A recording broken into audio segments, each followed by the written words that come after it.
Who told you to quit? Wasn't me. It ain't over until the fat lady sings, and guess what? She's on those epic. Mm-hmm. There are people that you meet every single day that's going through what you're going through, and you know what? Each one of them has turned the corner. But today, my special guest is the first person I ever knew that didn't give up, didn't quit. She turned a whole bunch of corners, fell down, but got back up. We all got one, but they're not like mine. Turning corners, please welcome my mama.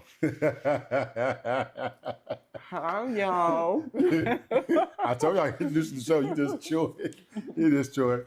How you doing, girl? I'm good. You good? Good. I'm so grateful to be here. You just don't know. Okay. I'm grateful. So this is a special edition of Turning Corners because we are basically just having lunch and talking to my mother. It's important to me that people understand that in life, especially as you get older, you go through things. You bump heads, you miscommunicate, you don't understand. And sometimes you just disagree. It's different experiences. True.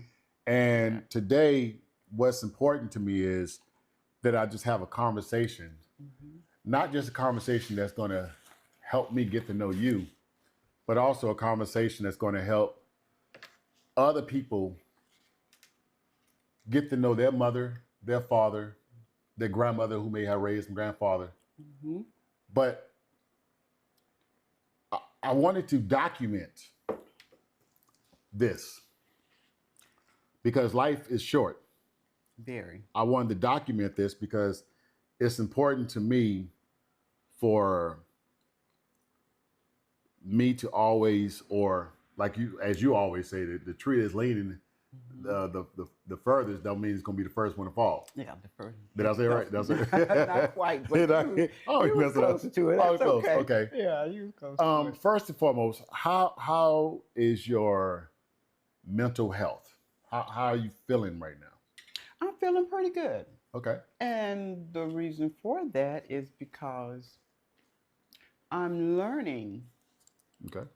I'm learning to set boundaries. And I've been setting them. So I feel pretty good. Wait a minute, hold on. Now you already, this is good. I'm When you, sorry. no, girl, Mama, don't apologize. Do Please that. don't do that. Okay. No. Please don't do that. No, I ain't gonna do that. Okay. When you say set boundaries, what do you mean by that? Like, okay, let me see how I can put this. For an example, and I know I'm probably already going into some of the questions you're gonna have for me later because we discussed it. But when I say setting boundaries, is that I think I mentioned it to you yesterday when you was cutting my hair too. That I'm an impact person. And I say I'm an impact person because I can go somewhere, baby, and go back again the next day. And they're like, I remember you. I'm an impact person. I tend to leave my mark on people. Okay. How I do that, I don't know. I don't do it intentionally, but I do it. So a lot of people tend to like, almost like they can seek me out from the crowd. You know what I mean? Yeah. And so they come to me and they're tell me their stories. They'll tell me their, issues that's going on and this and that. So now I'm learning to switch that off. When you come to me with your issues or you seek me out, I'm not as available as I used to be. I tend to turn it off now. I don't want to hear it because I have to learn to take care of my mental issues. And I hadn't been doing that. I've been doing everything but that. No, and you know what? And it's interesting to say that because there's times I'll be, at Horizons or whatever, and the band is playing, and people just want to talk. And I'm like, y'all do see I'm watching the band. And then I get the stigma of being mean because I create boundaries for myself where they don't even understand. You don't know what kind of day I'm having. That part. You don't know you don't, I might want to go home and kill myself. You don't have no clue. That part. But you'll want to tell me about what you got going on. And I'll literally say, hey, man, I'm kind of chilling right now.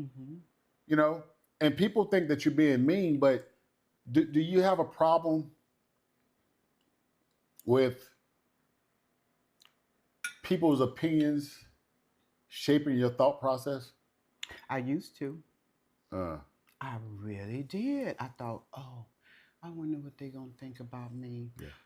Look what I got on. Somebody's not going to, somebody, you know what I mean? Yeah. So I used to, and maybe it comes with age.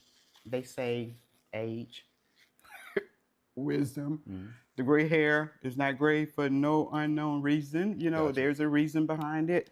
So now that I'm older, it's almost like I don't care what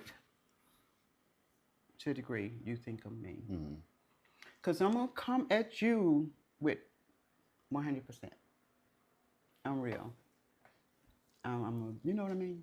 Yeah. So, yeah, I don't really care too much what you think of me. Okay. Also, I want you to remember the cameras are right there. Oh, I know. Okay. I'm looking at you. Hi, no, you're good. You're good. No, because we're still talking. Okay. But I just want you to be mindful of that. Okay. Don't worry about it. Everybody does it. Everybody does it. I know. So, no, you're good. You're good. You're good. Because the thing about it is, as you're younger, especially, and this kind of leads into one of my first questions, when you see the younger generation who's being influenced by social media, right? You see the younger generation being influenced by social media, and they're almost trying to do what everybody else do. True that. Because they don't want nobody to talk about them. So they got to have the purse, they got to have the hair, they got to have this. The guys got to talk like this. You got to be this way. You got to have the car. You got to have the Jordans and everything else. At what stage in your life is it an age thing or is it a stage thing where you say, you know what, I need to graduate from that? Okay, so if you can go back, say, let's just say 20 years ago. Okay. What in 20 years ago, just on that, as far as allowing people to take over the boundaries, 20 years ago, do you think it would have looked different? Because that's a hard thing to do, right? To set those boundaries where people can't come in? Yes, ma'am. It is hard. Okay. It is more difficult with your loved ones. Come on, girl. Come on, girl. Because they are your loved ones. You didn't pick them.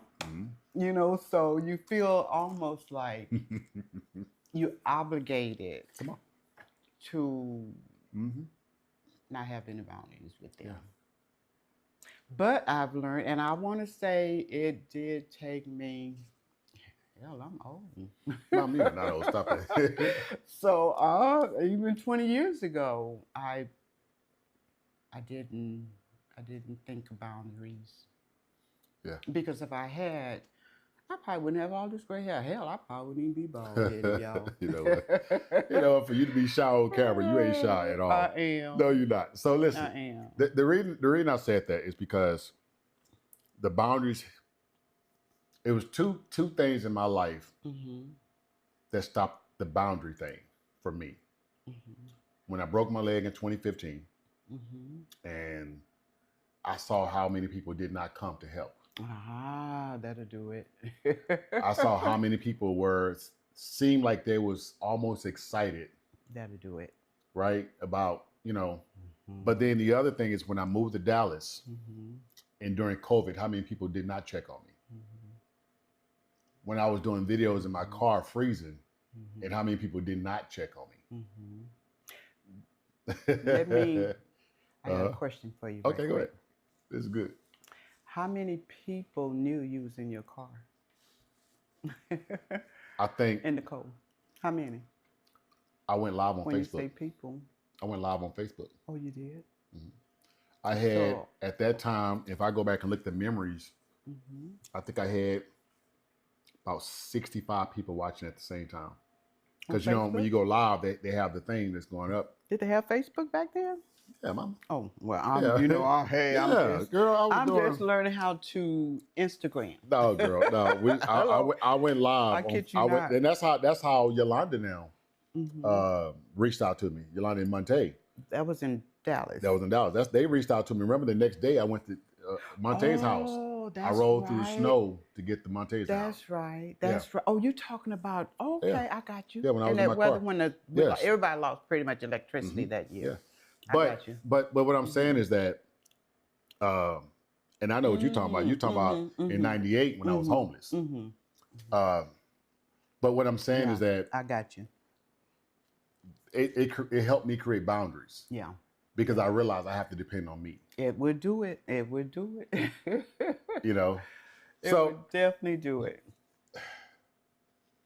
20 years ago, and we're only going back there because you was in your 30s then. 20. I was in my, okay. I like that. I take that. I take that. 20 years ago, I've seen, matter of fact, you were still freshly married, right? Y'all been 25 years now, right? 27, 28. 28 years. 28, okay. 28. So I got to say this right here. How many years have you been married now? 27. 27 years. Okay. Someone needs to hear this, and I'm put the camera on me since you got a mouthful of salad. Well, I'm just messing with you, girl. I'm messing with you. No, but this is the whole purpose. This is the whole purpose, right? What advice would you give to people who either want to get married or maybe want to give up on marriage? Because people think it's easy. I think people want the wedding. I think people want the glamorous stuff. Just saying I got a husband. Yeah, I'm married now. So what advice would you give to them? Oh, on married life, it's been 27 years. It's been 27 years of compromising. Ooh. You have to compromise. It's not going to always go your way, y'all. It's not. It's been a rough hill to climb. But guess what? I'm going down the hill now. I want to say hang in there. If it's not abusive. If it's abusive, oh, by all means, please run. Yeah. They're not going to change unless you change it. But if it's not abusive, if it's just, he's not showing you the attention that you used to get, or doesn't make you feel alive anymore, you have to come alive yourself. You have to. What does that mean? I mean, when you say come alive yourself. I learned to love me. Come alive yourself is mean do you. Don't worry about it. If he's down there in the other room watching TV, hell, let him sit down there and watch it. Go on, girl, go down there and do you. Go through your closet, see what you're gonna put on tomorrow. Get cute. Just do you. Just do you. 27 years been rough. My husband hasn't always been the easiest fella, the dude, whatever y'all call them, to deal with. But I deal with him. Yeah. And I'm grateful because now, at the end of the day, I'm reaping the benefits. I say that because, hey, I'm not living real, Lord, but I'm living. I love that. And I'm learning to do me. I love that. Just do you. Just don't worry about him. But don't run at the sight of trouble. Don't run. Don't pack up and just go because you can. Because that's the easy way out to me. That's a coward way out. Okay. because we all gonna have problems. Yeah. And there are none. When I say none, I mean none. No perfect relationship. Yes. So Mama, this is good. I don't want to go into another dude. A matter of fact, I said after this one, I probably won't do it. Well, I don't think I ever do it again, but I think one of the reasons that it's important for people to hear this is because we live in a world where, I'll be honest with you, it seems like the older women, and I could be wrong, but I feel like at times the older women are competing with the younger girls instead of giving them wisdom because they're trying to get what they, and I'm like, y'all are not the same.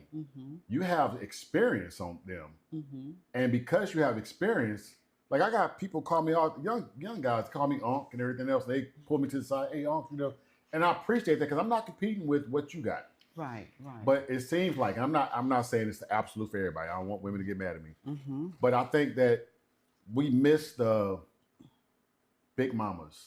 We miss the, you know, because I remember you told me stories of Big Mama giving you wisdom and teaching you things. And when things wasn't going a particular way, even with her own, she was like, you're going to do X, Y, Z.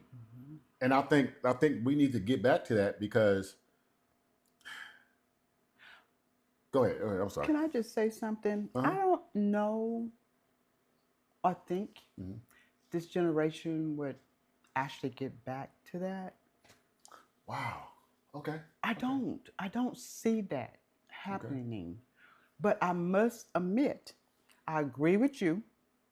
My mom always told us years ago, you never go with each other boyfriends, your sister's boyfriend.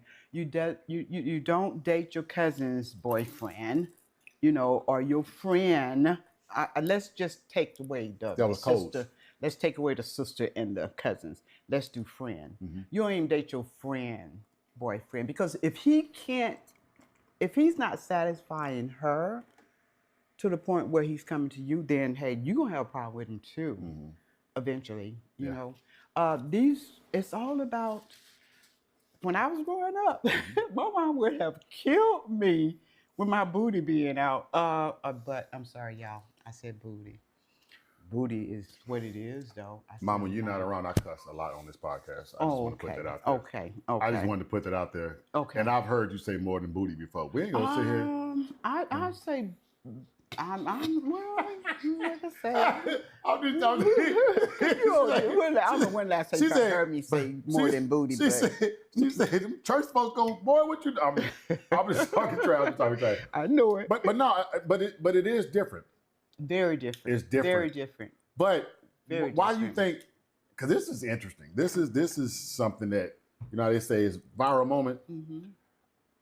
Why do you think that this generation won't go back to that? Or it seems harder for them to go back to that? Because the parents want to be like the teenagers. You said yourself a few minutes ago how the older people seem to be competing with the younger ones. I don't know if you meant maybe the mamas are competing with the with the children. Both. You know what I mean? Both. I think as and even with the men, lady, I'm not just putting it on the women. The men too. Yeah, the men too. The men too. Yeah. Yes, oh God, they're even worse. But anyway, me personally, when I see the booty shaking, I just feel like you don't have to do all that to attract a man. Back in my day, you did not have to do all that. All you had to do is know how to dance, ladies. while we playing. Yeah. While we're talking about it, all you had to do was dance. And that's what I did. That was one of my passions. I danced a lot of days. You know what? I think one of the things that, and the clubs are different now. I remember one of the things that was frightening to me, and I never got away from it being frightening, was going up to a table full of women and asking a woman to dance. And because it's 4 women there, these 2 might like me, but I don't like them. I might like her. So I go up and say, would you like to dance? And either she said yes, not right now, or no. Mm-hmm. You felt like the whole room was watching you, whether it was a yes or a no. But in some situations today, you might get cussed out. Or this happened to me a few weeks ago. Excuse me, can I buy you a drink? And then she said, well, if you buy me and my friends a drink. Oh, wow. And I kind of looked at her like, first of all, I'm not trying to holler at them, you know, but it's a different time. Mm-hmm. And it could just be the environments I'm in. So I'm not saying that's all women for all places. Mm-hmm. But as a woman who has lived life, I always thought it was when you got picked out to dance, when you got picked out to be the one that got the drink, and nobody else at the table got it, and you like what he looked like and his swag or whatever he had, you know what I'm saying? I always thought that was like one up, like you felt better about yourself. As far as he picked me out, but he didn't pick y'all out. Because that's how I would feel if a woman sitting there drinking. I'm up there with a table full of my partners. I'm like, oh, I look better than. Oh no, I never thought about it like that. Like, say for an example, you know, Dorothy's that's my ride or die. That's my cousin, y'all, first cousin, my best friend.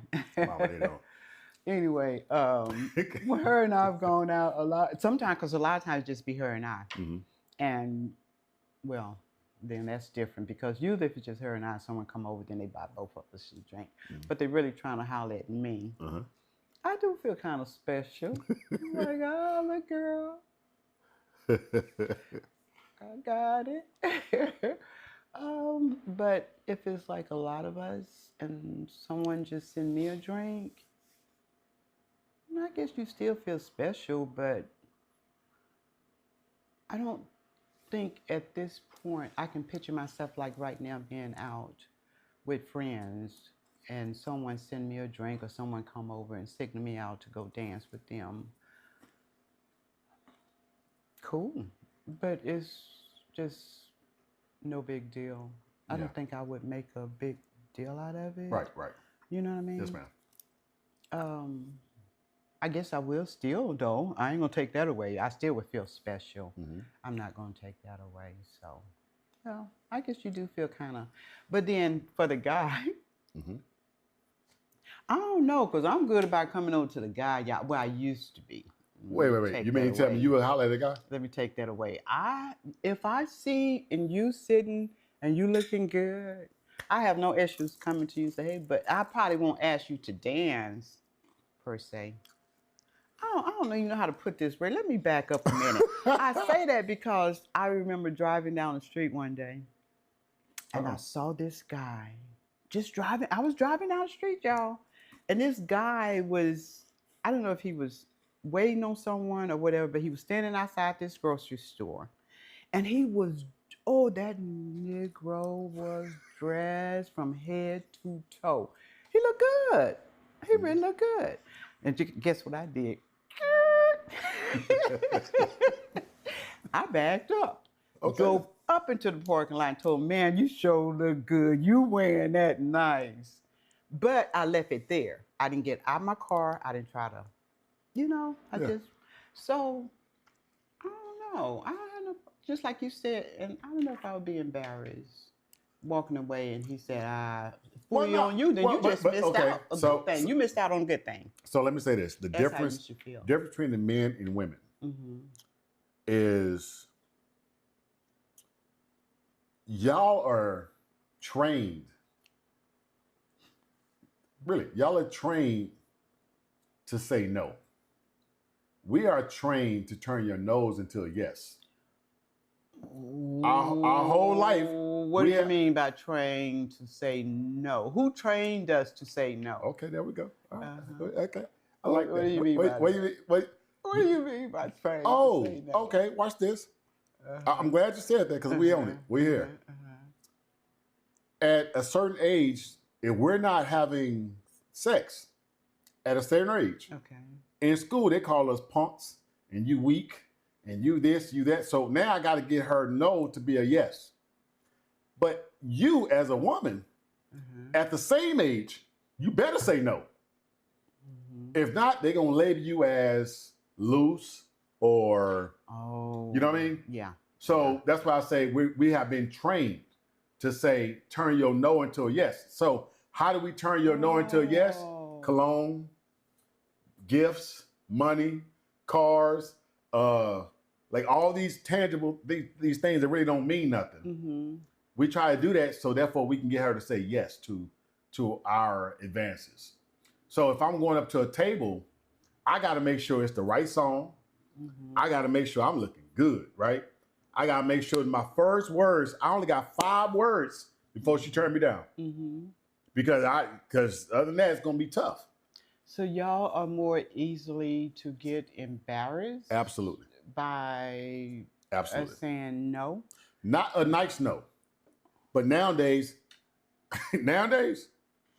What do you mean not a nice no? No.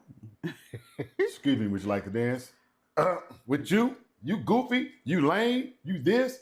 They don't do that. They don't. I just know they don't. Okay. They don't do that. Come on, ladies. Y'all not doing that, are y'all? Okay. No. That's not nice. I'm gonna say that's not a lady. I don't think ladies do that. But they sitting at the table. They sitting at the table with the people and trying to impress. Okay. Because there's a difference, and you know this. There's a difference between a lady and the other word. But sometimes they sit at the same table. Sometimes there's character. Matter of fact, I think I told a story, and I don't know if I'm editing this out or not, but this is funny. A couple of weeks ago, lady, she was nice. She went to karaoke, and she turned around, and you know, it's a lot of construction in the city right now. And she said, well, how did you get here with the express? So as I'm telling her, the other lady cut me off. I was like, not a problem. So I went and got my drink. As I'm coming back, she said, hey. I said, oh, well, I just want to let you know I went through the parking lot at the Galaxy. And I'm explaining to her the whole situation. Her friend, which I later found out was her sister, went off. We was talking. Ain't nobody talking to you and stuff. I said, why you being so? And she's like, girl, Ben, I'm so sorry. I'm so sorry. That's a hater. Well, what's crazy is one was by herself and single. The other one that was loud was with her husband. Oh, wow. And she said, I'm so sorry she gets like that when she's drunk. She said, I'm so sorry she gets like that when she's drunk. So what I'm saying is that we just live in different times. Yeah. But I am curious about something. When you was growing up, what was something you wanted to do? What was like a passion you had growing up? Oh, wow. I grew up in a household of 13. 13? I mean 12, I'm sorry. You was 13? No, I grew up in a household of 12. I'm sorry. Okay. So my passion, kind of, sort of, I guess you can say kind of faded in the wind. But one thing I did like to do, I love to decorate. When I say I grew up in a house of 12, I'm number 3, y'all. So that means it's a whole lot of them up under me. They wouldn't go out and play unless I took them.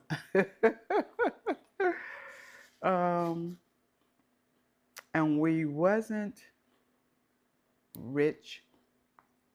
We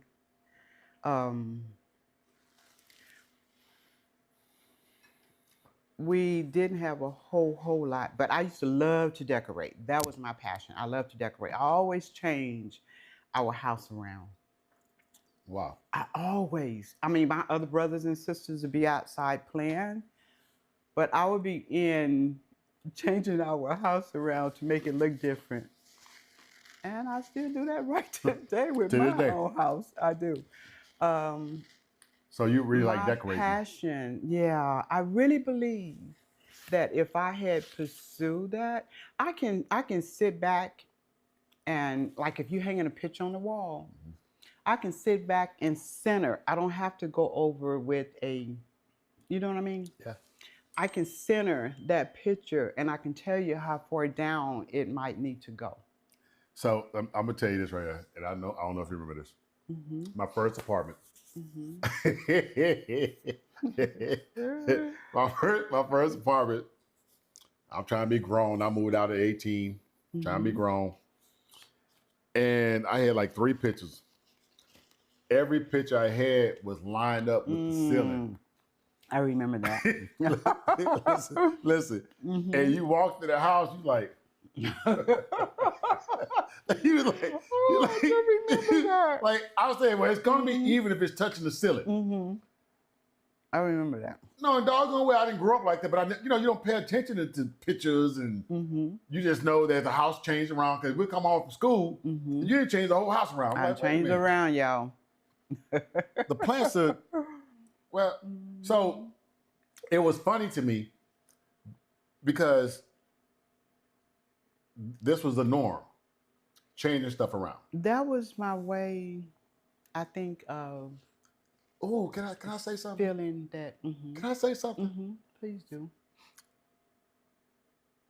After a breakup, I knew that it was over with whoever you was dating when the room was changed around. Ah. Ladies, I want y'all to hear this. That is too funny. No, I want the ladies to hear this. Because sometimes part of the reason when I got in this house, you don't see no remnants of the house in Northampton.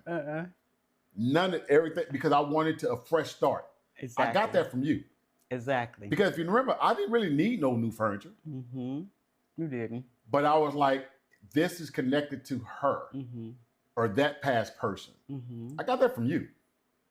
And it works. Yeah, but I got to pay this big old bill. So it works, ladies. It does. If you start a new relationship, hell, just start everything all over. Change the furniture, change your dishes, change your sheets, change your linen.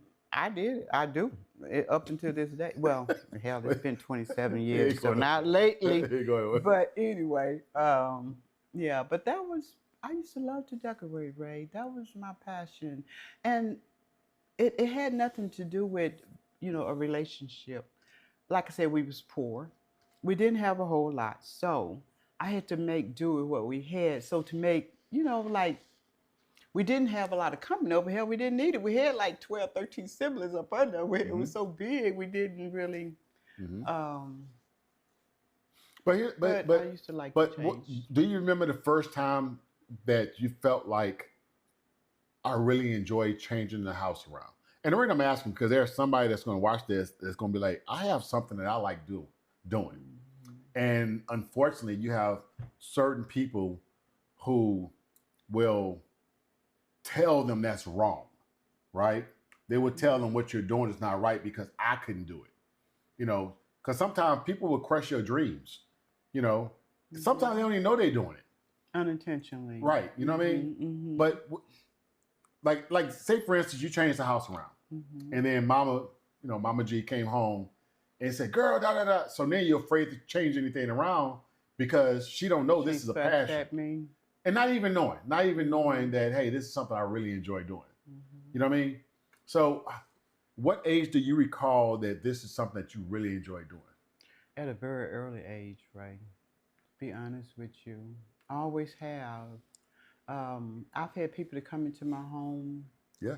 And come on. All the time, like, oh, it's so nice in here, so cozy. And it wasn't a whole lot in there either. It was just the bare minimum. But I worked with it. I made it work.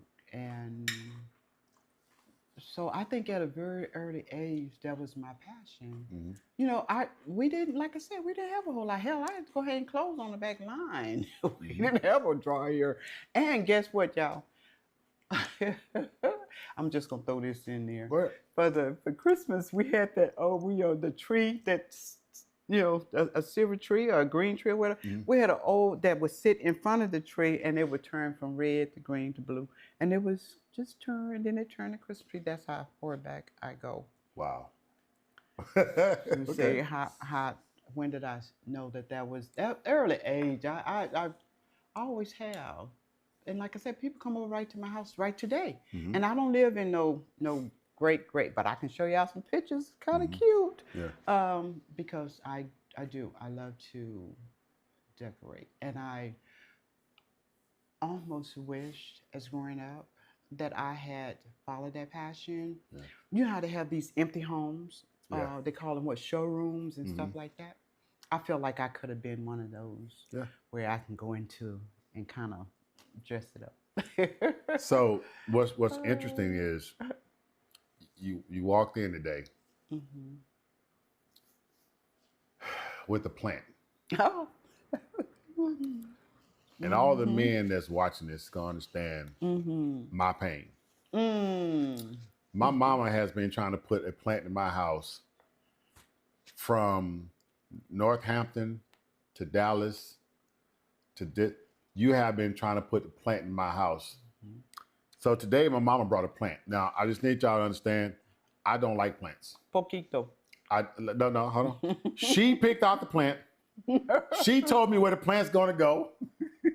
She said, hey, it takes this kind of. Mhm. Now, any man's gonna understand what I'm about to say. You're gonna say, well, that's your mama. Okay. I am so my mama Mm. about my house Yeah. Yeah, you are. because I know what I want my space to look like. Mm-hmm. I got that from my mama. And I'm not mad at you. But listen. That's why I back off. No, she don't. No, she don't. The plant is ours, and she gonna put the plant, and she gonna carve it apart, just put some water in the plant. You know, but I already told him when to water it, y'all. But this is what's funny. This is what's funny about it. Is because listen to this story, Mm-hmm. right? Mm-hmm. You figured out what you know the house. I do. So you was like, I'm gonna have a plant that's gonna complement the house, and I guarantee you already have an idea where you want that plant to be at. I do, but I'm not going to even tell him. Yes, I'm she let is. him put it where he wants Y'all, to put it. and I'm gonna take a picture of it and put it on the website later on. It's a beautiful plant too. It's a plant. It really is. No, it's and I think everybody should have some type of greenery. Right. I don't know. It kind of like enhance. It enhanced the look. It gives it life. Okay. Life. Okay. and listen. And you're gonna make it your baby. Watch. You're gonna come home and you're gonna be like, hey girl. That plant would be dead in 30 days, y'all. Hey girl. That plant would be dead in 30 days, y'all. I am not. So anyway, and I just started laughing because when she brought it in, right, y'all. I think she's pretty. Look, when she gave it a gender and everything. She, because she do Mama, flowers. it might be a he. No, because she do flowers and stuff. I don't think men do flowers and stuff. Okay. I mean, you know, y'all give flowers, but I'm just saying, I don't think. Okay, so here's the question. Oh, you're going to make me knock my thing off. How make you knock your thing off? What is one of your proudest moments? Oh, wow. What's one of your proudest moments? And I'm even say this, 1 to 3 of your proudest moments, but it can't be with your kids. Oh yeah, because that's something that all women are gonna say. It's too easy. 1 to 3 of your proudest moments can't be your kids. Wow. And then the question is, why? Oh, I love this. I love this. Yes, ma'am. Wow. Mm-hmm. Was getting back up. Mm. Because there were so many times that I had fallen. There was so many times that I fell down. My proudest moment was getting back up. I kept getting back up. When I say falling down, y'all, I pulled cotton. Let's talk. Girl. I chopped. I lived on a plantation. Y'all, I got a story behind that one right I'm there. listening. I'm here for it. I went to, when I say I lived on a plantation, we had to go out and shower out in this outhouse because we had been out in the field all day. I was young, I didn't know. But this little girl told me, a little white girl, can I say that? Little white girl, she says, I'm in there showering, mind my business. She looked at me, she said, ooh, y'all niggas have to scrub to get white. She said, what now? Y'all niggas have to scrub to get white. And I was young. I didn't know no better. It hurt my feelings. I'm like, ooh. So I ran inside and told my mother. My mother was very protective of all of us. I mean, even though it was a lot of us, she was protective of each and every one. Not just 1, 2, 3, 4, 5. All of us. And she told me, she said, you should have told that little bitch. They have to screw up to stay white. So my proudest moment is getting back up. And I say that because I can recall, if I can tell this story now, when I lived in Houston, Texas, I recall not having enough to eat for my children, for myself. Yeah. I wasn't really concerned about me. I don't know if you even know this, Ray, but I recall going around my neighborhood, my apartment complex, 'cause I lived in an apartment complex. I knocked on doors and I'm like, hey, look here, you don't have to feed me. I'm not asking you to feed me. I'm just asking you. And I know a lot of us have been in the same shoes. I'm sure I'm not the only one that ever done this. Just keep pushing. I knocked on doors and I asked him if you would feed my kids, not me, just my children. And I had some low moments. I've had some low moments, but I kept going. Look at me today. I look cute. No, no, but go ahead, girl. Yeah, I mean, because but that's my proudest moment. It's just getting back up. So if you fall in, you feel like you down, you low, you don't. How low can you go? I mean, come on. If you don't catch you, he gonna give you wings to fly. One of the two. I mean, just wait. You ain't gonna just go over there. If he don't catch you, yeah, he gonna give you wings to fly. Yeah, either he's gonna catch you or he's gonna give you wings to fly. So, girl, just keep flying. Girl, that's a shirt. Oh, I love that. If he don't catch you, he gonna give you wings to fly. Yeah. So I want to talk about a story. Yeah. Because I think people need to hear this. And on this particular podcast, this is Turning Corners. We talk about moments in life where we turned the corner, where things was dark and dismal. This ain't a trash talking podcast. This ain't no we putting each other down podcast. The world will do that enough. When people tune into there, we try to uplift one another, right? So many people need it. I am curious as to, because I never asked you this, and I'm scared to ask, but I gotta ask it. I'm scared, y'all. When you was going through what you went through, and for a brief period, we came back to San Antonio. I recall when we was reunited.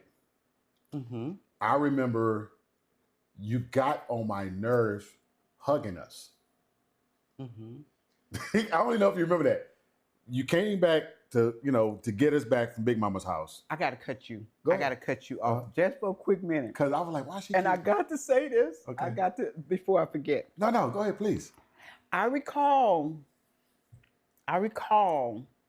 My mother-in-law had them, y'all, because as I just said, I couldn't feed them. So my mother-in-law came and got them. And I recall her calling me on the phone.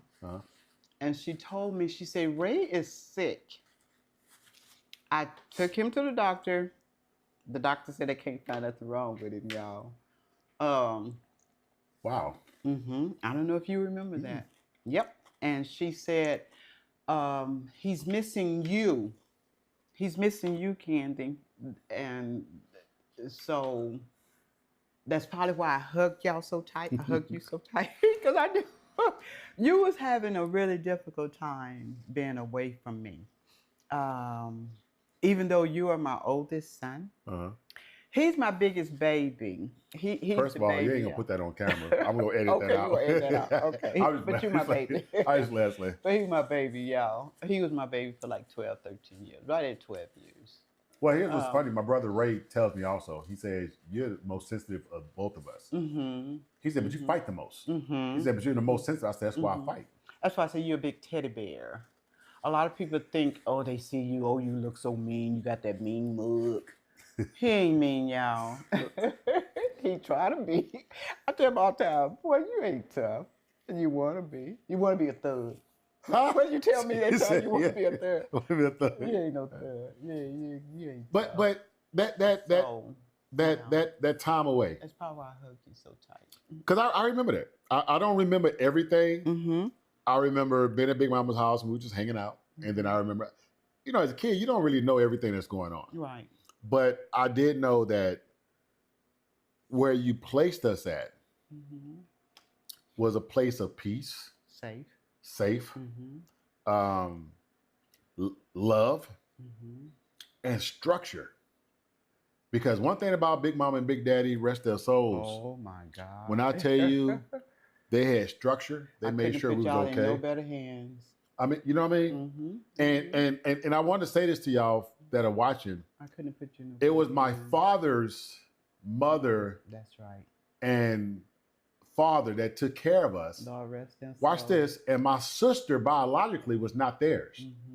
But till their death, you wouldn't know that. You wouldn't know. And I wanted to say that to the people because we kind of look over that nowadays. We look over community. We look over the fact that we need each other. The village. The village. There you go. Come on, girl.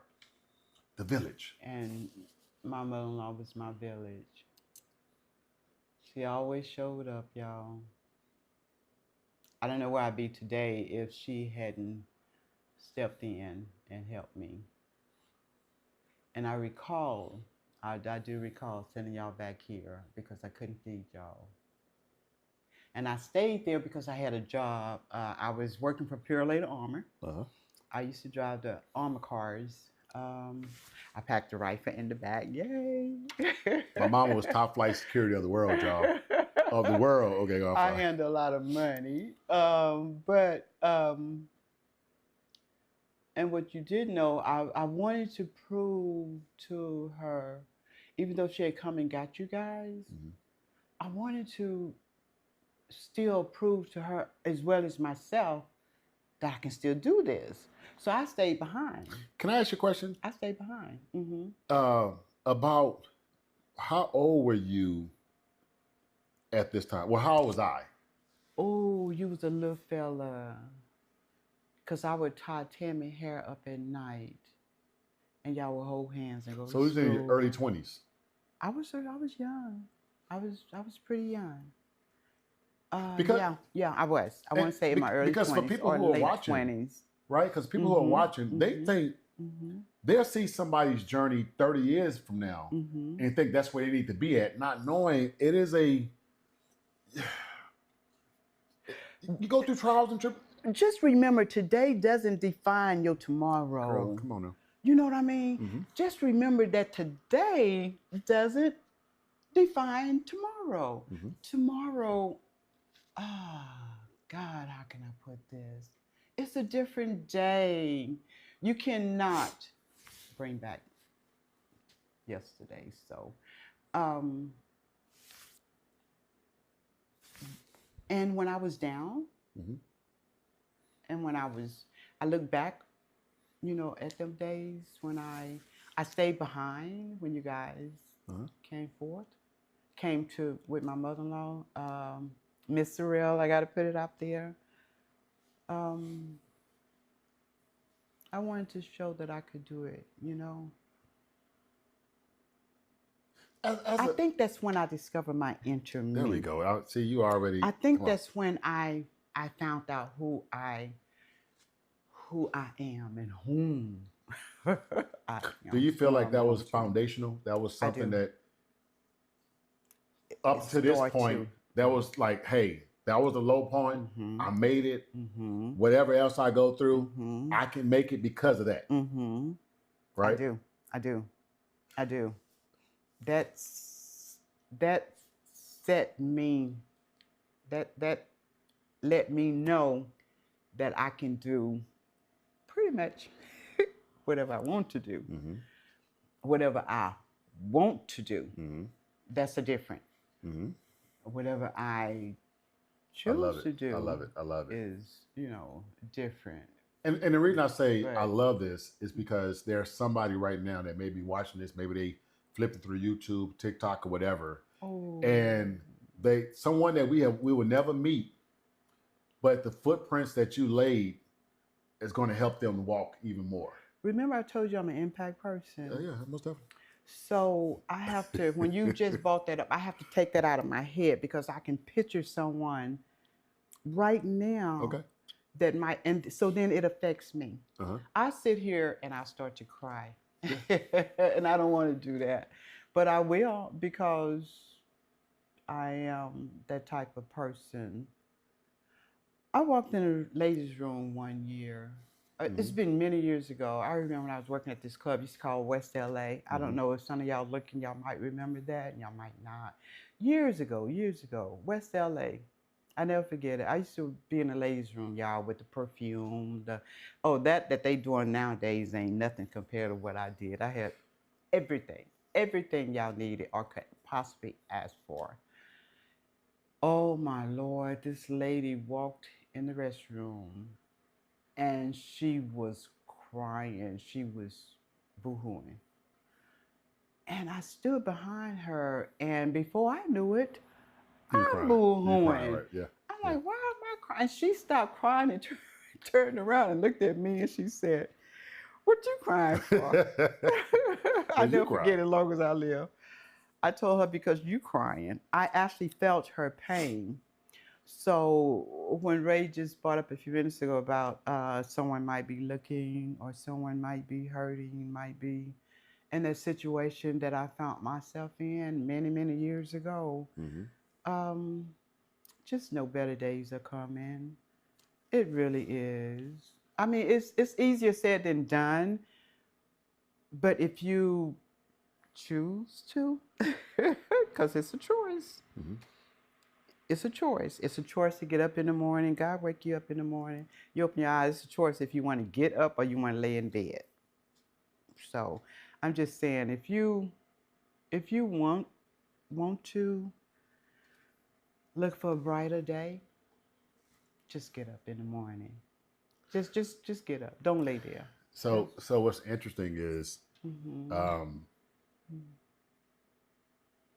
there's the only scripture in the Bible Mm-hmm. that has two words, and whoever transcribed the Bible just took those two words. Mm-hmm. And it was interesting because if you go back and look at it, like why didn't they do a whole sentence? But they did two words, and the two words was Jesus wept. That's all I said. It's Jesus wept. It ain't Jesus wept, and it wasn't words before that. It's the shortest scripture in the whole Bible. Jesus wept. And the reason he wept is because Lazarus had died. Mm-hmm. And they placed him in the tomb and everything, and they came fussing at him and said, if you was here, my brother wouldn't have died and all the other stuff. And he saw their pain and he identified with their pain.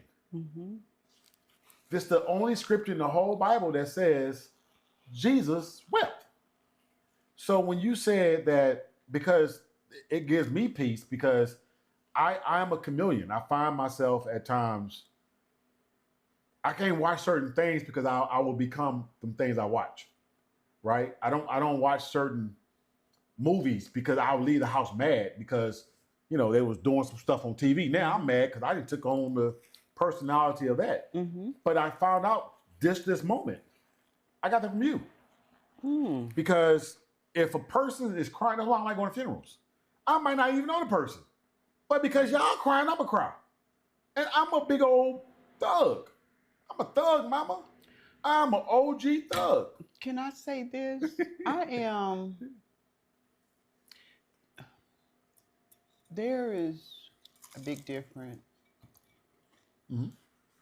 between sensitive and empathetic. Okay. They pretty much in the same, you can almost put them in the same group, Hmm. but they're somewhat different. No, most definitely. Because sympathy means I feel sorry for you. Mm-hmm. Empathy means I identify with you, Mm-hmm. Mm-hmm. and your pain is now my pain. Exactly. I think the Greek word is Yeah. anoim, Mm-hmm. which means I stand in your footsteps. Mm-hmm. When you walk, I walk. Mm-hmm. Where your tears fall, my tears fall. That's why Jesus wept. Okay. And that's why you weep. Oh, thank you. Because Makes sense. you have your spirit Mm-hmm. has aligned Mm-hmm. with their spirit, their pain. Like you ever walk into a room and they be like, it feels like the room changed because you walked in? Okay, go ahead. My sister, my youngest sister, invited me to a. They was having some type of church program, Mm-hmm. and mind you, I think that was. I don't know if it's my first time there. I'm not going to say because I don't really recall. But I didn't know anybody there but my sister and the pastor, her pastor. Um, and we sitting there and we doing these projects she wanted us to do. And I recall looking over my shoulder, and this young lady, oh my God, she was boohooing. She was just crying, Ray. And I just happened to put my eyes on her. Before I knew it, I didn't know that lady. Mm-hmm. I'm sitting there boo-hooing too. I'm like, Lord, why am I crying? I don't know this. But I feel your pain. So I say that to say, ladies, gentlemen, if you're going if you're going through a rough patch, just know better days are coming. Yeah. Yeah. Better days are coming. Yeah. I'm a very empathetic person. That's why I get in trouble with that, though. That's why I think I mentioned to you earlier about boundaries, Mm-hmm. learning to set boundaries because I feel your pain. Yeah. So I would take on your pain. I try to solve your issues, hell, and then they become my issues. They no longer yours. They on my shoulder. Yes.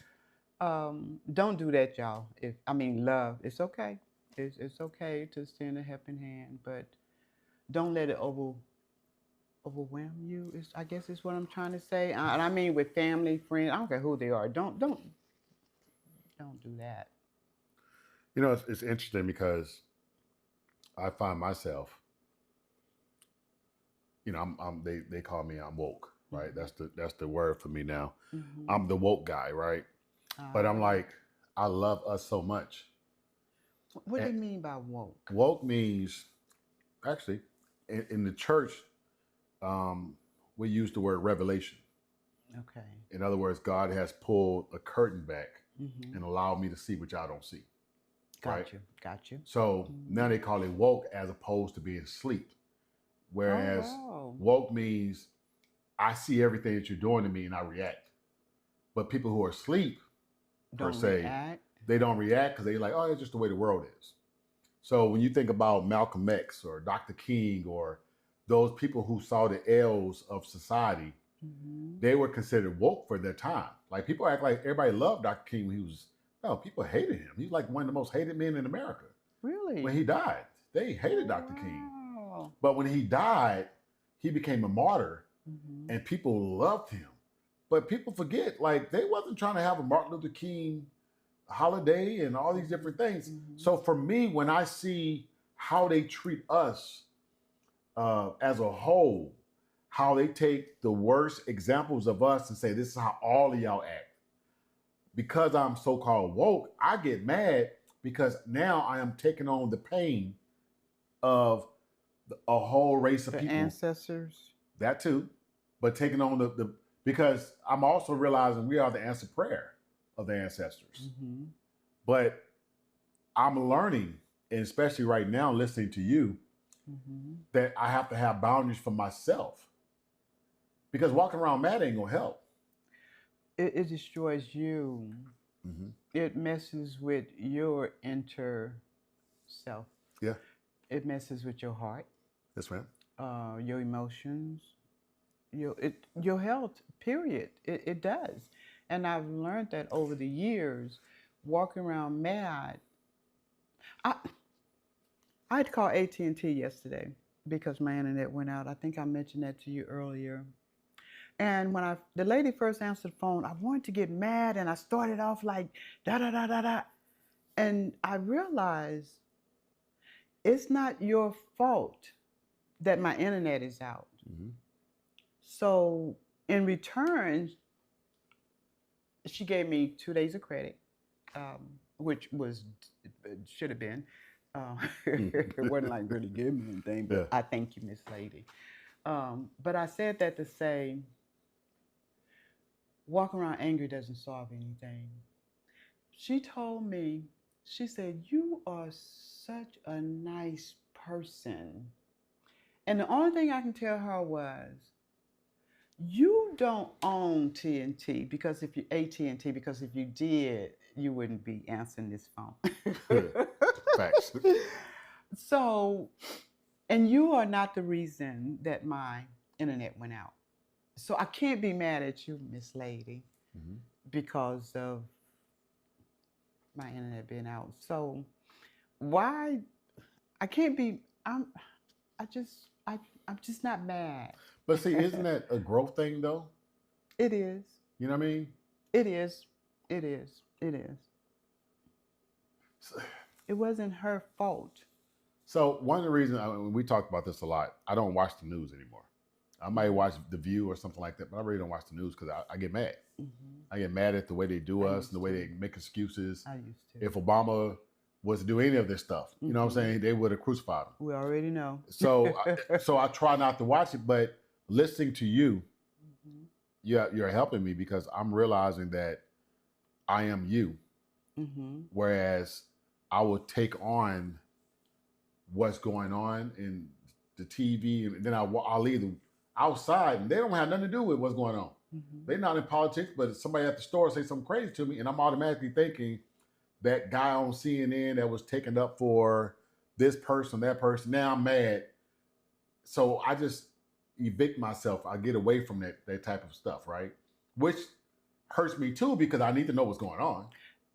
But I have to say I'm learning to create that type of boundary because I find myself mad all the time. Mm-hmm. I used to watch the news all the time before I go to sleep, and I wake up mad. And I'm like, well, why are you mad? Like, you were watching CNN before you went to bed. That's not good. Okay. That's not good. That's not good. I've learned that. Well, I ain't gonna lie. I still sneak it in there once in a while. I have a question for you, and we're gonna end this interview. But I had to ask you this. I know the answer, but I don't know the answer. Okay. I hope I give. Oh no, this is easy for you. I'll say the easiest question for you. Mm-hmm. How has your faith shaped everything you do? Oh. Because I know you, Mama. Shape everything I do? Or how has it shaped? However you want to answer it. How has your faith shaped you? Thank you for that question, Ray, because it means everything to me. I was just listening the other night to this young lady. I can't think of her name. But she mentioned something. I'm always asking for that suit of armor. You know, Lord, cover me up before I go out today. You know, let dress me down in that armor. You know. Yeah. But she said something the other night that really stuck out to me. She really did, Ray. She said, "You can dress down in the breastplate. You can dress down in the shoes. You know, the piece or whatever. You can dress down in all that. Yeah. But at the end of the day, the most important thing to put on before you walk out that door, and that is that shield. Shield of faith. Yes. That shield of faith. Yes. You know, that because, and she broke it down too, y'all. She said, just think about, you know, being on the battlefield. And you out there and you're fighting, but they got shields and they throwing darts and stuff. They throwing. If you don't have that shield, they can still hit you with those darts and stuff. Yeah. So you gotta be be ready. So if nothing else, faith. My faith have carried me. Come on, girl. Oh my God. Come on. I rely on me. Some Jesus. I got to say it. What you, Mama, I know who you are. You I didn't know who I invited. Oh. Okay. I asked. I wrote the question down, girl. I depend. I'm totally dependent. You know, like you were saying earlier, somebody depending on you. You get tired of people depending on you all the time. Can you imagine? Okay. Can you imagine somebody always depending on you? But there's one somebody you can depend on all the time and don't get tired. Just keep leaning on the shoulder, girl. Just keep leaning on the shoulder, dude. He don't care. He don't get tired. So my faith have carried me to where I am right today. Oh, Lord. Some might not think I'm very far, but I like to think I am. I'm laughing. Know whom, not just who I am, but whom I'm laughing because when I wrote the question down, I said she gonna be surprised by that question. I am. And I think, and let me just say this on camera. We were raised, and my mama hate when I say this. We was raised Baptist, and then my mama lost a job. We became Jehovah's Witnesses. So you have to celebrate those holidays. Then she got a good job. Then we went back to being a Baptist. I'm just joking, y'all. I'm just joking. But the thing about it is, one thing that I was taught as a kid was to study, to show thyself approved. I was taught that. I remember the first time I spoke in church. People don't know this. I was 10, 11 years old. We was in Whitefield Place when Miss Roberts used to come over. And that was the first time I spoke in church. You did good, y'all. And I ain't even, great. And when Miss Roberts come over, she's trip out because she's like, man, this guy really knows the Bible. And I'm like, well, this is interesting because, you know, I've never seen this, you know. But my book of Bible stories. I still have that book. We would go around. I still have that book. and my cousin Chico and my rest of it, Glenn would always say, man, you was our first pastor. You was our first pastor. What are you talking about? I said, man, you talked about the Bible. My daddy, we don't have too many conversations where he don't say, I remember as a kid, he used to make me pray. I was like, for real? You used to. Because he didn't, as an adult. So that just goes to show, even as an adult, we don't always know. But I got it from my mom. We don't always know. But I got it from my mom. Thank you. What would this say? I was told that if you can't give your kids nothing else, give them God. Okay. Okay. Give them God. If you can't give them nothing else, because with him on your side, ooh, the things you can do in this life. And it'll bring you peace of mind. You know, it would actually bring you a peace of mind. Yeah. I was just looking at TikTok. Let me say this. Because I was just looking at TikTok yesterday, and this gentleman was on, this young lady, and she was really frustrated with God. She was all out in it. She was like, ooh, she was in it. I know y'all say God is this and God.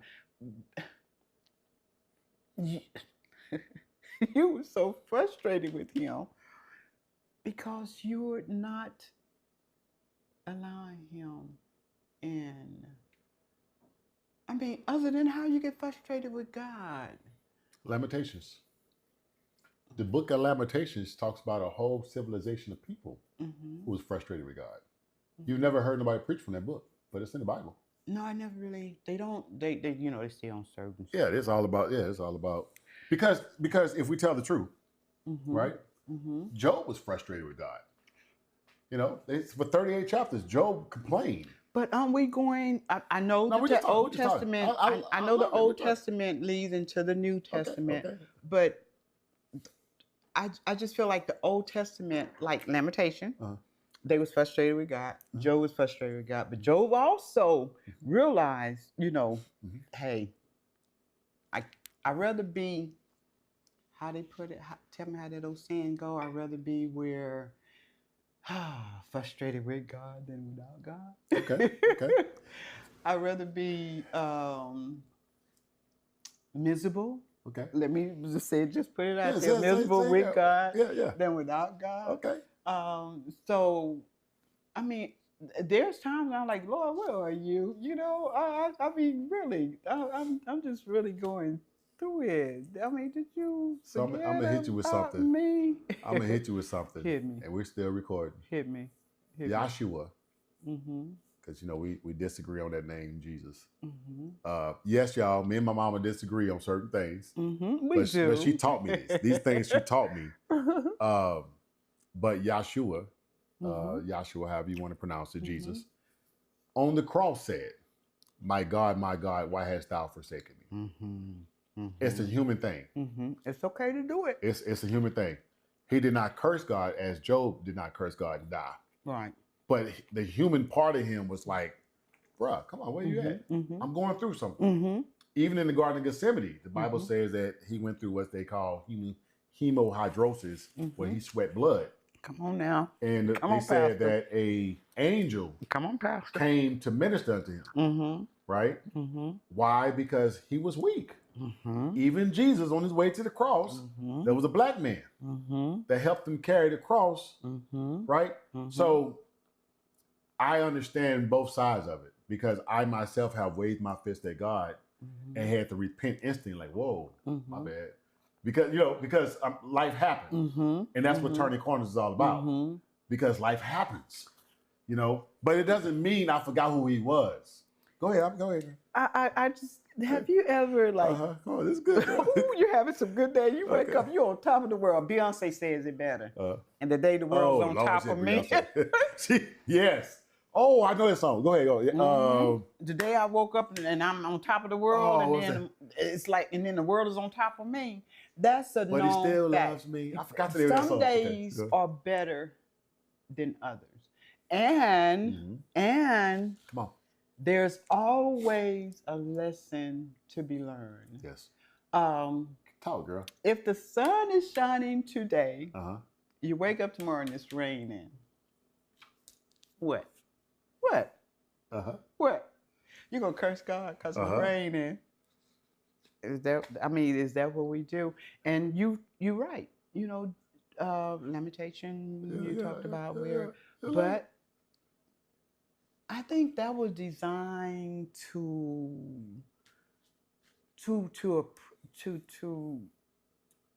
how do I put this? Give us a lesson. To a degree to show, because think about it, triumph and trouble, I think they both are one and the same. Yes, ma'am. You know what I mean? They both can be, one is, today I'm down, but I'm up tomorrow. Turning corners. So, yeah. You're turning corners. Yeah. Because you're going, in order to turn a corner, that means that you was on one path and you had to make a turn. Now you could have turned. You could have turned left or right. I love that. But you still turned. I love that. And you know this because I got this awesome book called Under Construction. 7 things you need to know to build a better you. Love it. But the thing about it is, you don't know what's around the corner. True. But you still got to travel. True.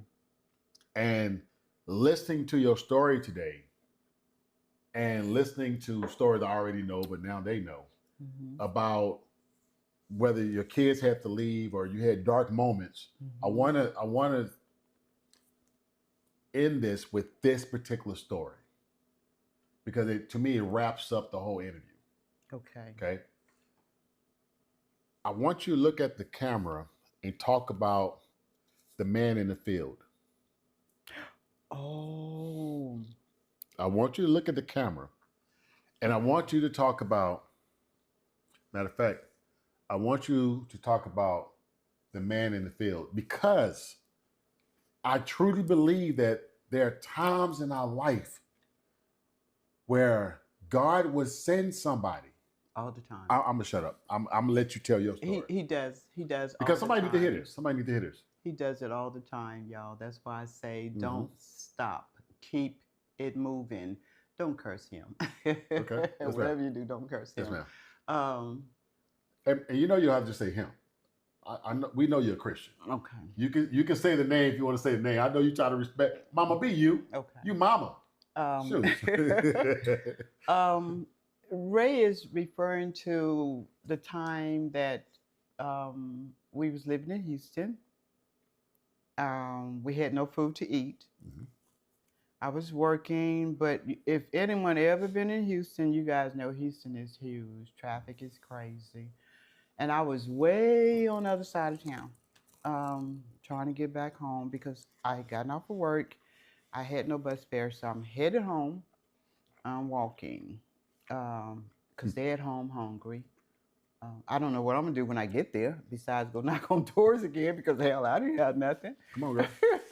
Anyway, I recall, and this wasn't a dream. I had people try to tell me, "Oh, maybe you dreamt that." No, Right. no, Right. no, I didn't. And the Right. reason why I say I didn't because we have dreams, but day one, day two, day three pass. We tend to forget what we dreamt about Yes, ma'am. 2 or 3 days ago.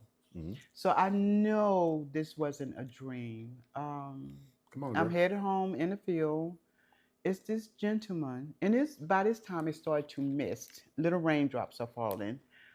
And he's standing up against the passenger car, his car, on the passenger side with his arms folded. And I'm walking. I looked over. You know, you glance at someone, so I glanced at him.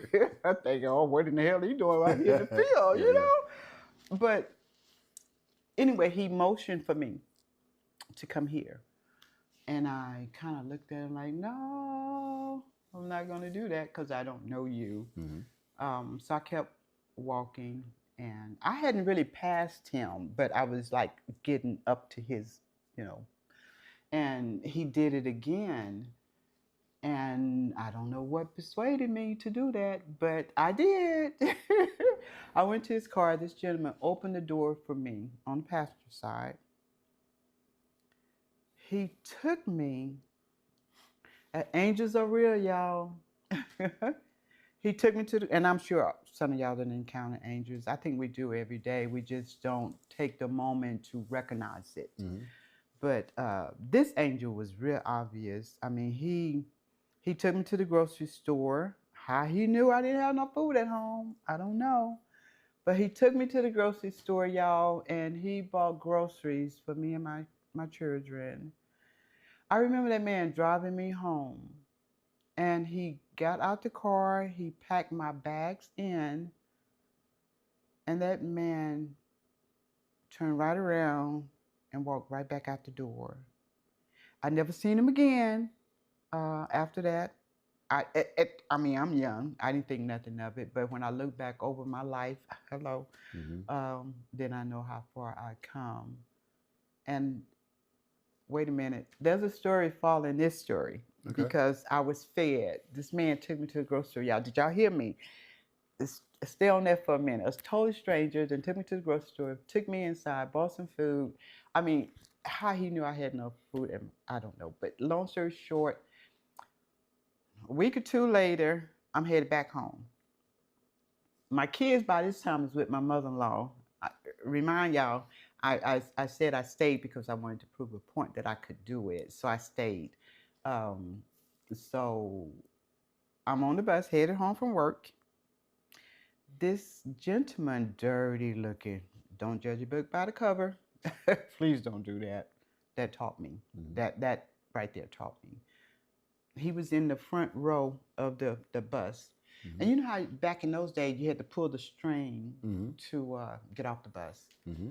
Well, we was coming up. He stood up and he looked at me and he said, he like turned around, ma'am, do you know where such park is?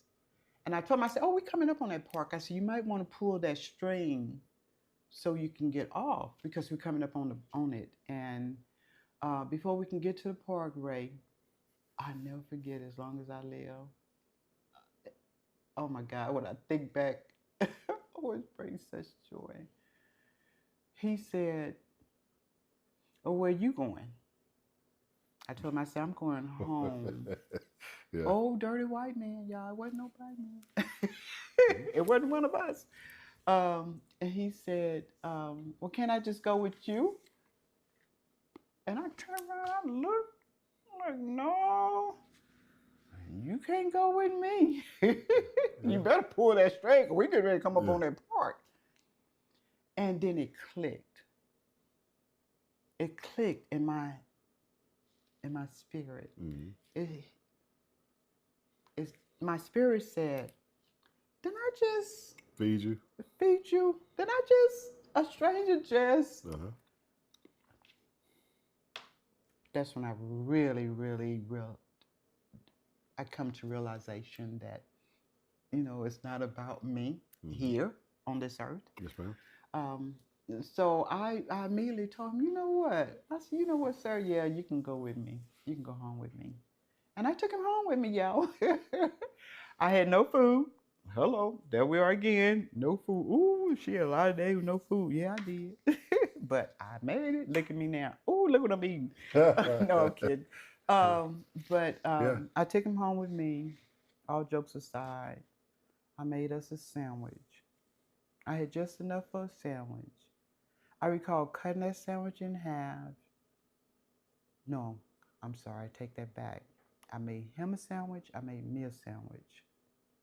And we sit there and we ate. And he laid on my couch and he slept for some hours after he eaten. And when he got up, he said, "Ma'am, do you have some bus fare where I can catch the bus?" I said, "I don't have a lot, but I have just enough for you to catch the bus." And I gave him the bus fare and he left. And I never saw him again, y'all. He never came back. But it taught me a lesson. It really did. It taught me a lesson. You can't judge the book by the cover, first of all. And then my grandmother always said that too. You never know who you're entertaining. You never know who you're entertaining. We tend to sneer our nose up at people that don't look like us, or just raggedy. They're not dressed well. They're not packing the right purse. They don't have on the right shoes. But we all been there. I haven't always had the right purse, the right shoes.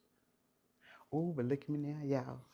No, I'm kidding. No, listen. But I love it. I love just hang in there, y'all. Hang in there, you and you and you. It's gonna get better. Better days coming. What else you want to know? So what's interesting? No, we're finished. We're finished. Okay. What's funny is, y'all, what y'all don't know is my mama did not. She was like, "You want me to do what?" I said, "I want to talk to you. I mean, we have these conversations." Yeah. I said, "But I think somebody else needs to hear this." You're like, "Are you serious?" And I'm put this out here publicly. I doubt if I edit this out. She came in on 10, y'all. And I know she was nervous. I was just laughing to myself. I did. I didn't know she was nervous. I was like, okay. And I'm over there laughing at you because I'm like, you know how you know your people, right? Yeah. And she came in on 10, and I'm trying to get everything together and everything. And I said, "Mama, after the first 30 seconds, you're going to forget that the camera's on." And I just want to say, Mama, thank you. I appreciate you. Thank you for having me, baby. I appreciate you. Thank you for hanging out. We're going to have some more conversation after the camera's off. Thank you for having me. This is a very special edition of Turning Corners where I get to have lunch with my mama. So thank y'all for watching. Make sure you subscribe. Make sure that you share. And make sure that you like. I'm your boy Ray. Can't get right without the Lord. I holla. Life is too short. Now turn that corner.